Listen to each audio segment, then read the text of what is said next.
നമസ്കാരം. അതിശക്തമായിട്ടുള്ള പ്രതിഷേധങ്ങളാണ് ഇപ്പോൾ ഗവൺമെന്റ് ഹോസ്പിറ്റലിന് മുന്നിൽ ഇപ്പോൾ നടന്നുകൊണ്ടിരിക്കുന്നത്. കോടശ്ശേരി പഞ്ചായത്തിലെ 11-ാം വാർഡിലെ സിനീഷ് എന്ന് പറയുന്ന 33 വയസ്സുള്ള യുവാവിന് ഹെർണിയ ഓപ്പറേഷനുമായി ബന്ധപ്പെട്ട് ചികിത്സയ്ക്ക് വന്നതിന് ശേഷം അനസ്തേഷ്യ കൊടുത്തപ്പോൾ ഹാർട്ട് ബീറ്റ് താഴത്തേക്ക് പോവുകയും അതിനുശേഷം സെന്റ് ജെയിംസ് ആശുപത്രിയിലേക്ക് എത്തുന്നതിന് മുൻപേ മരണപ്പെട്ടിരിക്കുന്നു എന്നുള്ള കാര്യമാണ് ഇപ്പോൾ അറിഞ്ഞിട്ടുള്ളത്. പക്ഷേ ഇതുമായി ബന്ധപ്പെട്ട് ബന്ധുമിത്രാദികൾക്കും അവരുടെ കുടുംബത്തിനും വാർഡ് മെമ്പർക്കും അതുപോലെ തന്നെ സുഹൃത്തുക്കൾക്കും പറയാനുള്ളത്, ഈ രോഗിയെ 9/8 രോഗിയുടെ അവസ്ഥ ഗുരുതരമായിരിക്കുന്നു എന്നുള്ള വിവരം സൂപ്രണ്ട് ഇന്റിമേഷൻ കിട്ടിയിരുന്നു. അതിനുശേഷം ഈ രോഗിയെ തൊട്ടടുത്തുള്ള സെന്റ് ജെയിംസ് ആശുപത്രിയിൽ എത്തിക്കുന്നത് 9:55 ഇത്രയും സമയം ഈ രോഗിയെ കൃത്യമായി ചികിത്സ കൊടുക്കുന്നതിൽ ഡിലേ വന്നിട്ടുണ്ട് എന്നുള്ള കാര്യമാണ് ബന്ധുക്കളും അതുപോലെ തന്നെ മറ്റ് സുഹൃത്തുക്കളും ഇപ്പോൾ പറയുന്നത്. നമ്മോടൊപ്പം അഡ്വക്കേറ്റ് ലിജോ ജോൺ കൂടെയുണ്ട്, അതോടൊപ്പം തന്നെ വാർഡ് മെമ്പർ കൂടെയുണ്ട്. സൂപ്രണ്ട് പറഞ്ഞത് ഞങ്ങളുടെ ഭാഗത്തുനിന്ന് ഒരു വീഴ്ചയില്ല, എല്ലാം കറക്റ്റായിട്ട് ചെയ്തിട്ടുണ്ട് എന്നൊക്കെയാണ് പറഞ്ഞത്. എന്നറിയ കുട്ടിയെ ക്രിട്ടിക്കലായപ്പോൾ കുട്ടിയെ ഹോസ്പിറ്റലിലേക്ക് സെന്റ് ജെയിംസിലേക്ക് മാറ്റി എന്ന് പറഞ്ഞു.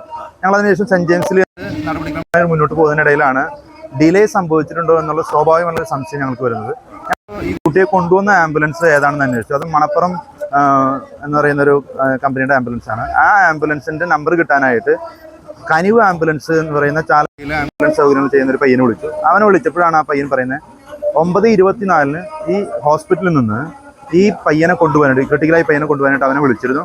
അവൻ്റെ ആംബുലൻസുമായി കോട്ട വരെ എത്തിയപ്പോൾ വീണ്ടും വിളിച്ച് ഇനി വരേണ്ടതില്ല, നിങ്ങൾ തിരിച്ചു പോക്കോ എന്ന് പറഞ്ഞു. വീണ്ടും ആ പയ്യനെ എത്രയോ നേരം കഴിഞ്ഞപ്പോൾ വിളിച്ചിട്ട് പറഞ്ഞു നിങ്ങൾ ഇങ്ങോട്ട് വരണം എന്ന് പറഞ്ഞു. ആ പയ്യൻ വീണ്ടും ആംബുലൻസ് കൊണ്ട് ഗവൺമെൻറ് ഹോസ്പിറ്റലിൽ വരുമ്പോൾ മണപ്പുറത്തിൻ്റെ ആംബുലൻസിൽ ഈ ചെറുപ്പക്കാരനെ കയറ്റുകയാണ്. ഇത് ഞങ്ങൾ അറിഞ്ഞപ്പോൾ ഈ പറയുന്ന അപ്പു എന്ന് പറയുന്ന പയ്യനോട് ഞങ്ങളെല്ലാം സംസാരിച്ച് ഞാൻ ആ പയ്യനോട് എന്തുണ്ടെങ്കിലും എവിടെയാലും നീ ഇത് റീപ്രൊഡ്യൂസ് ചെയ്യാൻ തയ്യാറാണെന്ന് പറഞ്ഞു.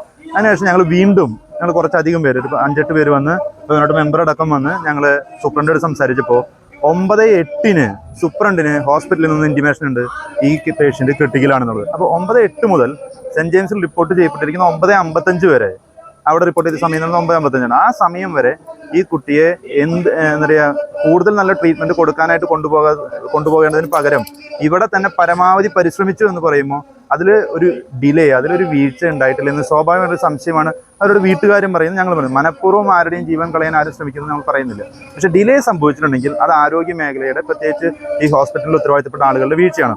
9:08 സൂപ്രണ്ടിന് കോൾ വരുന്നത് ക്രിട്ടിക്കലാണെന്ന് പറഞ്ഞ് 9:24 കനിവ് ആംബുലൻസിന് കോൾ ചെല്ലുന്നു. കനിവ് ആംബുലൻസ് വരുന്നതിനിടയിൽ പറയുന്നു നിങ്ങൾ വരണ്ടെന്ന് പറയുന്നു. വീണ്ടും വിളിച്ചിട്ട് കഴിഞ്ഞ് പറയുന്നു വരണം എന്ന് പറയുന്നു. അതിനുശേഷം ആ പയ്യൻ ആംബുലൻസ് കൊണ്ട് ഇവിടെ വരുമ്പോൾ, ആരോ ആംബുലൻസ് കൊണ്ട് ഇവിടെ വരുമ്പോൾ പറയുന്നു മണപ്പുറം ഫിനാൻസിന്റെ ആംബുലൻസിൽ ഈ പയ്യനെ കയറ്റുന്നു. സെന്റ് ജെയിംസിന് തൊട്ട് പിന്നാലെ ഈ കുട്ടി മരണപ്പെടുന്നു.